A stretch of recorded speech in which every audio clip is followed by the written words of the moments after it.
আসসালামু আলাইকুম। অনেক দিন পর আবারও আসলাম নতুন একটি ভিডিও নিয়ে।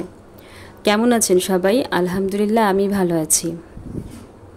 অনেক দিনই ভিডিও দেওয়া হয়নি, কেননা আমি যে অসুস্থ হয়েছিলাম এরপর থেকেই অসুস্থ তারপরে একটার পর একটা ঝামেলা লেগেই ছিল, যার কারণে আমাকে ভিডিও দিতে অনেক দেরি হয়ে গিয়েছে। তাছাড়া ফাতিহার একটার পর একটা পরীক্ষা হচ্ছেই, মানে খুব ব্যস্ত ছিলাম।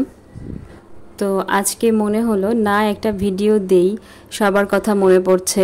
যারা যারা আমাকে কমেন্ট করেন সবাই কেমন আছেন আমাকে জানাবেন। তো আজকে দুপুরে আমি কাচকি মাছ চচ্চড়ি করছি আর করলা ভাজি করছি। আর আমার আম্মা আমার বোনের ছোট ছেলেকে নিয়ে এসেছে। আমার বড় বোন একটু অসুস্থ, এই জন্য দেখার জন্য তো ওর জন্য মুরগি রান্না করেছে। আসলে বাসায় যদি ছোট বাচ্চা থাকে তাহলে দেখা গেল কি ওরা ফ্লোরে না খেলে বেশিরভাগ সময় খাটের উপরে খেলে। তো খাট যতই গোছানো হোক না কেন একটু পরপরই আওলায়া যায়। তো আমার ছেলে তো কোনো কথাই নেই, ও নিচে খেলার চেয়ে খাটের উপরেই বেশি খেলাধুলা করে আর বই খাতা সব আওলায় জাওলায় রাখে।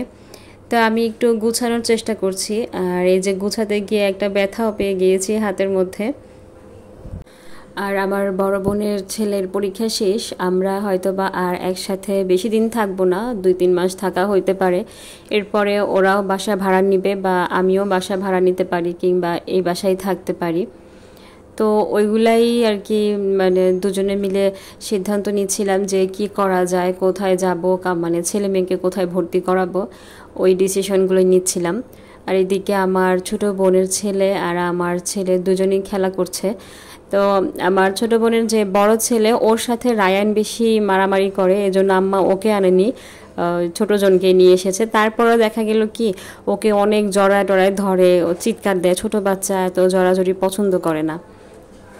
তো ওরা খেলা করছে আর আমি দেখছি, হাসছিলাম কি করছে।